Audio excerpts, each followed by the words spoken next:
ಜಿಲ್ಲೆಯಿಂದ ಮಂಡ್ಯ ಜಿಲ್ಲೆಯ ಪಾದಯಾತ್ರೆಗೆ ಶಿಕ್ಷಣ ಉಳಿಸಲಿಕ್ಕಾಗಿ ಹೋರಾಟದಲ್ಲಿ ಭಾಗಿಯಾಗಿದ್ದೇವೆ. ಕಾರಣ ಇಷ್ಟೇ, ಶಿಕ್ಷಣದ ವ್ಯವಸ್ಥೆಯನ್ನೇ ಬುಡಮೇಲು ಮಾಡುವಲ್ಲೂ ರಾಜ್ಯ ಸರ್ಕಾರಗಳು ಹೊರಟಿದ್ದಾವೆ.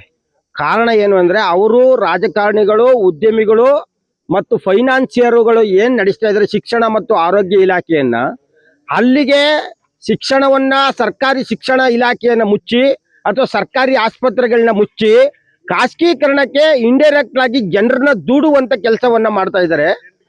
ಈ ಮಕ್ಕಳು ಬಡ ಮಕ್ಕಳು ಒಂದ್ ವೇಳೆ ನಮ್ಮ ಕರ್ನಾಟಕದ ಸರ್ಕಾರಿ ಶಾಲೆಗಳು ಮುಚ್ಚಿದ್ರೆ ಇವರು ಖಾಸಗಿ ಶಾಲೆಗೆ ಹೋಗ್ಬೇಕು ಅಂದ್ರೆ ದಲಿತರು, ಕೂಲಿ ಕಾರ್ಮಿಕರು, ರೈತರ ಮಕ್ಕಳಿಗೆ ಮಿನಿಮಮ್ 50,000 ಲಕ್ಷ ಕೇಳ್ತಾರೆ. ನಾಳೆ ಆಪ್ಷನ್ನೇ ಇಲ್ಲ ಅಂತ ಇಟ್ಕೊಳ್ಳಿ, ಸರ್ಕಾರಿ ಶಾಲೆಗೆ ವಿದ್ಯೆ ಕಲಿಸ್ಲಿಕ್ಕೆ ಒಂದು ಆಪ್ಷನ್ನೇ ಇಲ್ಲ. ಆಗ ಯೂನಿಫಾರ್ಮ್ ಮಾಡ್ಕೊಬಿಡ್ತಾರೆ ಖಾಸಗಿ ಶಾಲೆಯವರು. ಯೂನಿಫಾರ್ಮ್ ಮಾಡ್ಕೊಬಿಟ್ಟು ಎಲ್ರು ಕೂಡ ಏನ್ ಮಾಡ್ತಾರೆ ಅಂದ್ರೆ ಒಂದೇ ರೇಟು 2 ಲಕ್ಷ ಅಥವಾ 3 ಲಕ್ಷಕ್ಕೆ ತೀರ್ಮಾನ ಮಾಡ್ಬಿಡ್ತಾರೆ. LKG ಅಥವಾ UKG PKG ನ 2 ಲಕ್ಷ ಕೊಟ್ರೆ ಮಾತ್ರ ಸೇರ್ಸ್ಕೊಳ್ಳೋದು, ಯಾವ ಸ್ಕೂಲ್ಗಾರ ಹೋಲಿ ಅಂತ ಒಂದು ತೀರ್ಮಾನಕ್ಕೆ ಬಂದ್ಬಿಡ್ತಾರೆ ಯೂನಿಫಾರ್ಮ್ ಆಗಿ. ಆಗ ನಾವು ಅಲ್ಲಿ 2 ಲಕ್ಷ 3 ಲಕ್ಷ ಕೊಟ್ಟು ಈ ತಂದೆ ತಾಯಿಗಳು ಕಳಿಸ್ಬೇಕು. ಅವ್ರ ಹತ್ರ ಹಣ ಇಲ್ಲ ಅಂತ ಹೇಳಿದ್ರೆ ಶಿಕ್ಷಣದಿಂದ ವಂಚನೆ ಮಾಡಿ ಜೀತ ಪದ್ಧತಿಗೆ ಇರಿಸ್ಬೇಕು. ಅದೇ ತರವಾಗಿ 239 ಹಾಸ್ಪಿಟ್ಲ್ಗಳನ್ನ PHC ನ ಡಿ ಪ್ರಮೋಟ್ ಮಾಡ್ತಾ ಇದ್ದಾರೆ. ಈಗಾಗಲೇ ಮಾಡಿದ್ದಾರೆ ಅಂತ ಹೇಳ್ತಾರೆ. ಅದು ಕೂಡ ಡಿ ಪ್ರಮೋಟ್ ಆದ್ರೆ ಖಾಸಗಿ ನಡೆಸ್ತಾ ಇರುವಂತ ಹಾಸ್ಪಿಟ್ಲ್ಗಳಿಗೆ, ಉದ್ಯಮಿ ಸರ್ಕಾರಿ ರಾಜಕಾರಣಿಗಳು ಮಾಡ್ತಾ ಇರುವಂತ ಉದ್ಯಮ ಆಸ್ಪತ್ರೆಗಳಿಗೆ ಹೋದ್ರೆ ಧಾವಿಸಿ ನಾವು ರೋಗಿಗಳಿಗೆ 2 ಲಕ್ಷ 3 ಲಕ್ಷ ಕೇಳ್ತಾರೆ. ಅದು ಆಗ್ಲಿಲ್ಲ ಅಂದ್ರೆ ನಾವು ಊನ ಆಗ್ಬೇಕು ಅಥವಾ ಸಾಯ್ಬೇಕು. ಅದಕ್ಕಾಗಿ ಸಂವಿಧಾನದಲ್ಲಿ ಇರ್ತಕ್ಕಂಥ ಉಚಿತ ಶಿಕ್ಷಣ, ಉಚಿತ ಆರೋಗ್ಯವನ್ನ ಸ್ಥಳೀಯ ನಾಗರಿಕರಿಗೆ ಸ್ಥಳೀಯವಾಗಿ ಕೊಡಬೇಕು. ಇದರ ಮುಖಾಂತರವಾಗಿ ಮುಂದಿನ ಪೀಳಿಗೆಯ ಮಕ್ಕಳ ಆರೋಗ್ಯವನ್ನ ಕಾಪಾಡಬೇಕು, ಬಡವರ ಕುಟುಂಬವನ್ನ ರಕ್ಷಣೆ ಮಾಡಬೇಕು. ಶಿಕ್ಷಣ ಮತ್ತು ಆರೋಗ್ಯವನ್ನ ಬಲಿಷ್ಠವಾಗಿದ್ರೆ ಇಡೀ ಪ್ರಪಂಚದಲ್ಲಿ ಎಲ್ಲರೂ ಬೇಕಾದ್ರೂ ಜೀವನ ಮಾಡಬಹುದು. ಹಾಗಾಗಿ ಶಿಕ್ಷಣ ಮತ್ತು ಆರೋಗ್ಯವನ್ನ ಉಚಿತವಾಗಿ ಕೊಡಬೇಕು ಅಂತ ಕೇಂದ್ರ ಹಾಗೂ ರಾಜ್ಯ ಸರ್ಕಾರಗಳಿಗೆ ಬಡ ಮಕ್ಕಳ ಪರವಾಗಿ ನಾನು ಒತ್ತಾಯ ಮಾಡ್ತಾ ಇದ್ರೆ ಮುಂದಿನ ಹೋರಾಟವನ್ನು ರೂಪಿಸಬೇಕಾಗ್ತದೆ ಅನ್ನೋ ಆಗ್ರಹವನ್ನ ಮಾಡ್ತಾ ಇದ್ದೀನಿ. ನಮಸ್ಕಾರ. ಅಂತೇಳಿ ಹಾವೇರಿ ಜಿಲ್ಲೆಯಿಂದ ಬಂದಿದ್ದೇನೆ.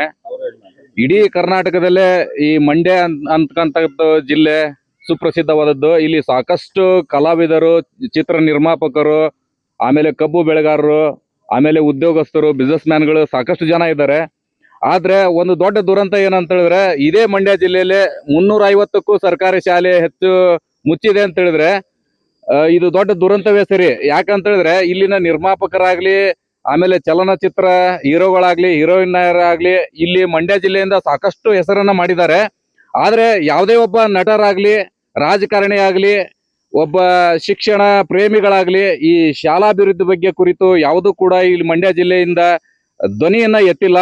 ಹಾಗಾಗಿ ನಾವು ಹಾವೇರಿ ಜಿಲ್ಲೆಯಿಂದ ಈ 60 ದಿನಗಳ ಕಾಲ ನಿರಂತರವಾಗಿ ನಡೆಯುವಂತ ಈ ಪಾದಯಾತ್ರೆಯಲ್ಲಿ ನಾನು ಕೂಡ ಪಾಲ್ಗೊಂಡು ಈ ಸರ್ಕಾರಿ ಶಾಲೆಗೆ ಉಳಿವಿಗಾಗಿ ನಿರಂತರವಾಗಿ 1265 ಕಿಲೋಮೀಟರ್ ಹೆಜ್ಜೆ ಹಾಕುವ ಮುಖಾಂತರ ಪ್ರತಿಯೊಂದು ಹಳ್ಳಿಗೂ ಕೂಡ ನಾವು ಭೇಟಿ ಕೊಟ್ಟು ಗ್ರಾಮಸ್ಥರಲ್ಲಿ ಹಾಗೂ ಶಿಕ್ಷಕರಲ್ಲಿ, ಪೋಷಕರಲ್ಲಿ ಇದರ ಬಗ್ಗೆ ಜಾಗೃತಿಯನ್ನ ಮೂಡಿಸುವಂತ ಕೆಲಸವನ್ನ ನಾವು ಮಾಡ್ತಾ ಇದ್ದೇವೆ.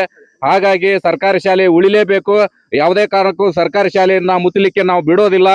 ಇದನ್ನ ಕೇವಲ ಮಂಡ್ಯ ಜಿಲ್ಲೆಗೆ ಸೀಮಿತ ಅಲ್ಲ, ಮುಂದಿನ ದಿನಮಾನಗಳಲ್ಲಿ ಕರ್ನಾಟಕದಾದ್ಯಂತ ಪ್ರತಿ ಹಾವೇರಿ ಜಿಲ್ಲೆಯಿಂದ ಹಿಡ್ಕೊಂಡು ಉತ್ತರ ಕರ್ನಾಟಕ ಹಾಗೂ ದಕ್ಷಿಣ ಭಾಗದಿಂದ ಹಿಡ್ಕೊಂಡು ನಿರಂತರವಾಗಿ ವರ್ಷಾನುಗಟ್ಟಲೆ ನಾವು ಪಾದಯಾತ್ರೆಯನ್ನ ಮಾಡೋದ್ರ ಮುಖಾಂತರ ಜನರಿಗೆ ಅರಿವು ಮೂಡಿಸಿ ಸರ್ಕಾರಿ ಶಾಲೆಯನ್ನ ಉಳಿಸ್ತೇವೆ.